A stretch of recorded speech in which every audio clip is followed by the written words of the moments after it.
need a break is what I really need. I need some good news. Actually, I did get a bit of good news as long as it actually comes through. Remember, like last year, All American, I was telling you guys they came by and they wanted to use the house for something. And yes, you was like, wow, it was crazy because you really liked that show. Yeah.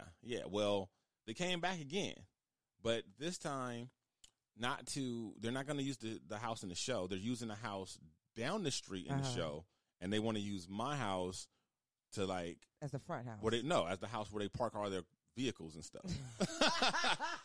Which is fine, especially now. I don't even have a car. Right, yeah. So it's like perfect timing. We don't even have to worry about conflicting with my wife's schedule or anything because it's like, so, hey, an extra money, we definitely can use it right now. So, hey, whatever, the guy hasn't gotten around to delivering the paperwork, though. He said either today or was it yesterday?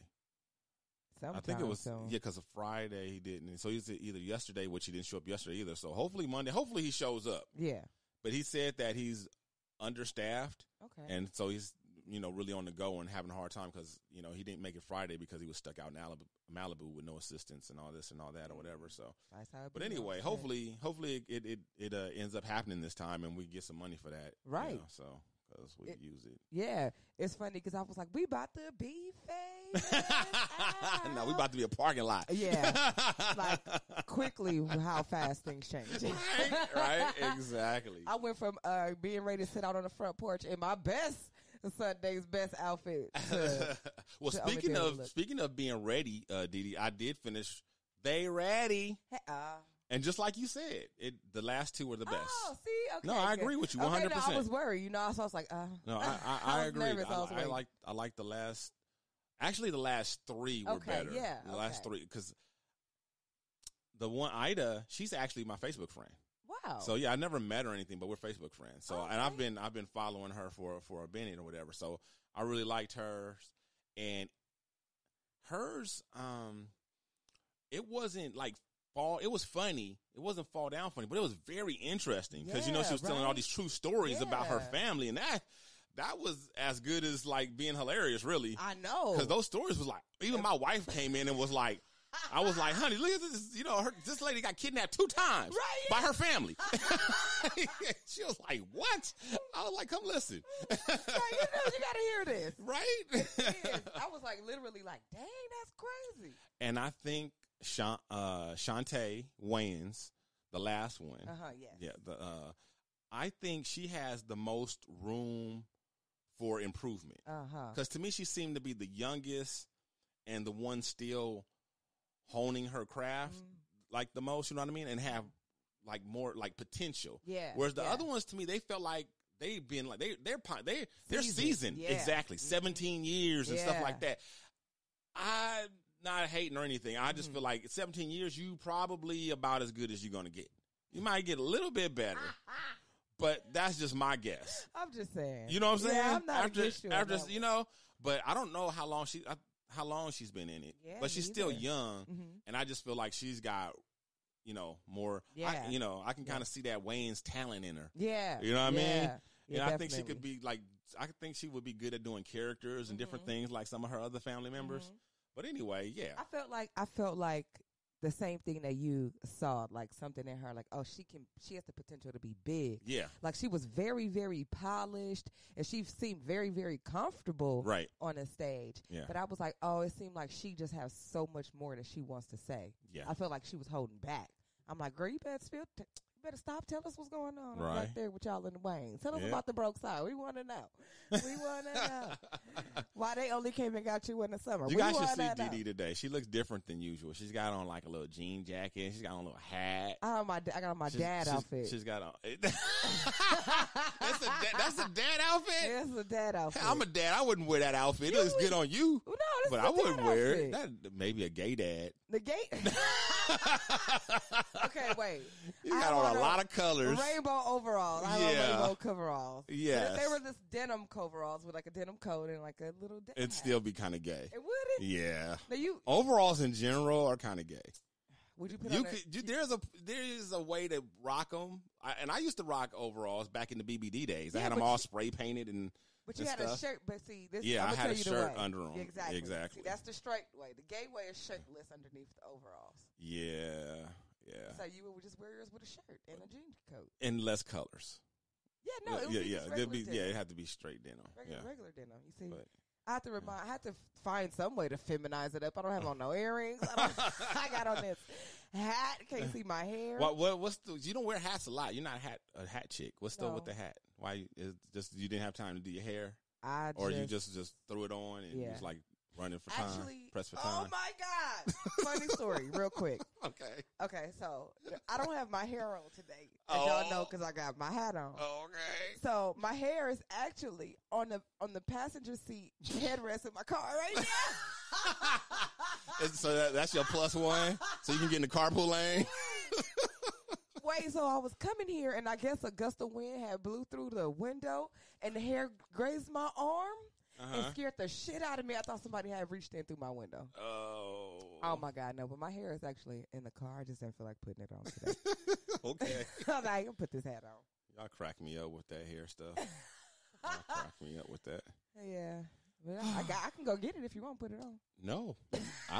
You are fine the way that's what I'm saying. You look, it's a different look for you, but hey, it's still a good look. Thank you. Yeah. You look good no matter what. Oh, thank you. All right. You ready to get in these topics? Yeah. News and noteworthy. The Shiznit. Didi, what does Peppa Pig and Death Row have in common? Now this. I know. Do the police. Fuck the police. No. No. Well, that's it.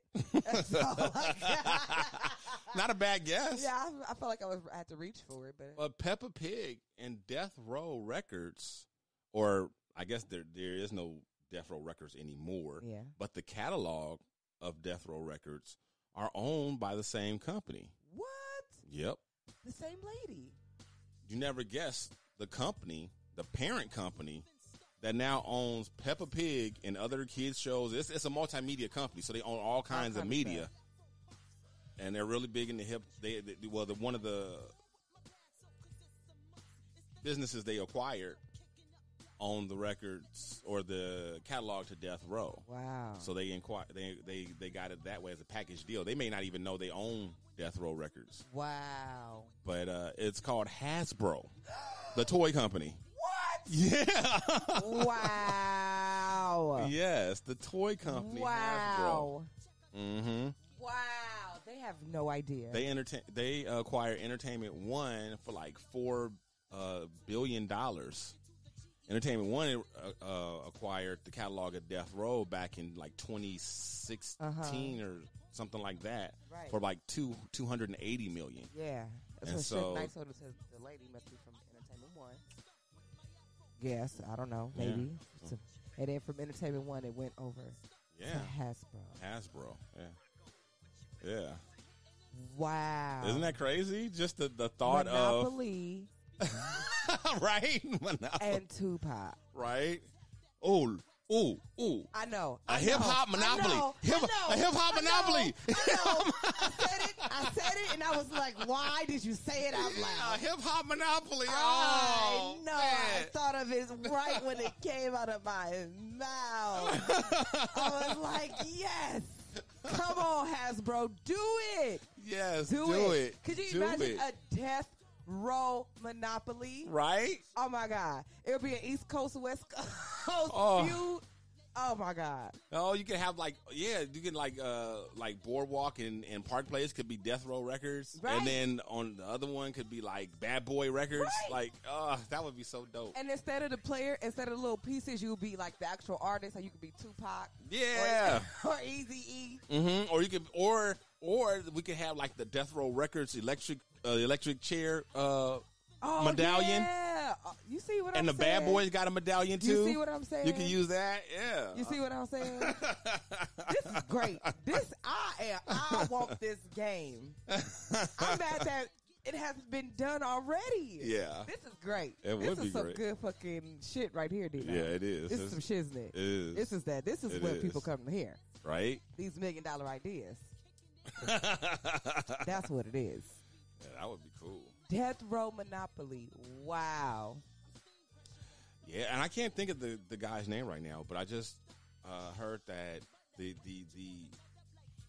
he's kind of the co-founder. He's the guy who actually loaned Suge the like $1.5 million to get Death Row off the ground. Wow. After 31 years, he's getting out of jail. He's a drug kingpin, and he was in jail at the time Death Row got started, and he was in jail for he was actually, I think, awaiting trial for kidnapping and murder or something like that. Ooh.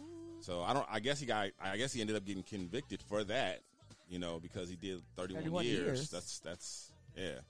So, but yeah, he's on his way out now, and I don't know if he's like trying to if they brought it up because he has plans to resurrect Death Row or what, and run it, his way, or I don't know what's going on, but that's kind of been circulating that he's about to get out. Well, I hope he writes a tell-all book because it seems like it's going to be some hot tea coming out this. I know. I wonder how much. Well, I mean, I'm sure he probably knows everything, even though he was in jail. I'm sure he might know more than the people who were on the outside. Could you imagine like the early days of Death Row? Like, I've heard stories. I know. I've heard stories. A lot of different stories. Just to know, like, somebody, because everybody dead. Yeah. But somebody that's alive, first-hand info. Yeah. Well, there's still Snoop and Daz, and a lot of these guys are still around, though. Yeah, but they ain't giving up no tea. Yeah. Well, Snoop is all about being the ambassador of goodwill and squashing beefs everywhere. That's what he's doing. Not that I'm not hating on him. That's he wants to be like I heard him in this interview, and he just wants to be like this positive person. Yeah. And so I'm cool with that. And he's just talking about how he gets a little upset where he hears all the bad about Suge, but not the good. He said Snoop said Suge did a lot of good. Besides just being responsible for helping launch, his career and countless others' careers. Besides that, he means actual good, like going into the neighborhood. He said Suge actually taught them how to give back. Wow. It was Suge who taught them how to go to the neighborhood and to, give to the needy and give out turkeys and gifts and all this stuff. He said Suge taught them that. Wow. So he said he did a lot of good. He did a lot of good, and you never hear about it. So, I mean, and that's how people are. Yeah. We as human beings, we tend to focus on whatever side is more sensationalist, or sensational. Which side we pick a side. We'll pick that they're good, and we'll blow that part up and play down or ignore or even hide they're bad. Sometimes until it comes out, you can't hide it no more. Yeah. You know what I mean? Like a lot of these dudes going through this stuff that they're going through with their treatment of women and whatnot. That's true. And then there's people like Suge who obviously are flawed and have a villainous side, and we just play to that side and we just ignore but the reality of it, most people, they do have some good and bad in them. Yes. Oh, definitely. So. I think that's everybody. I know I got some crazy tendencies. I'll be like, oh, that's not nice. I don't think that. but on another note, it's hard to root for Suge Knight. It's hard to I'm not saying that, and I'm not saying that you should either. Yeah, I'm saying just make it real hard. All I'm saying is I wish I could be like, nah, Suge's a good man, but I just don't know if I feel confident enough to say that. I could be like, he all right. No, I say this. I say that Snoop does have a point that the whole story hasn't been told. Right. And he wants to tell the whole story. And I would be glad to listen to that whole story when it comes out, in whatever form, whether it's, a movie or what. That'd be cool. I'd like to check it out. I'd like to see the whole story, the good, the bad, and the ugly. You know what I mean? Yeah. So yeah, I get that, but yeah, as far as like because they even asked him in an interview, they like, you think that Dre and Suge Weber, and he's nope.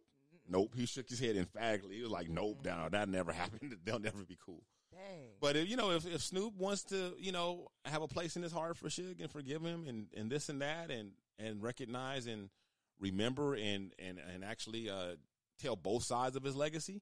More power to Snoop. I don't have a problem with that.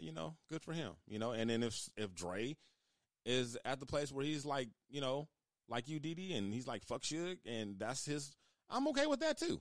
That's who I am. I'm like, what grown people want to do, that's not hurting anybody else, I'm okay with that. Yeah, I think, so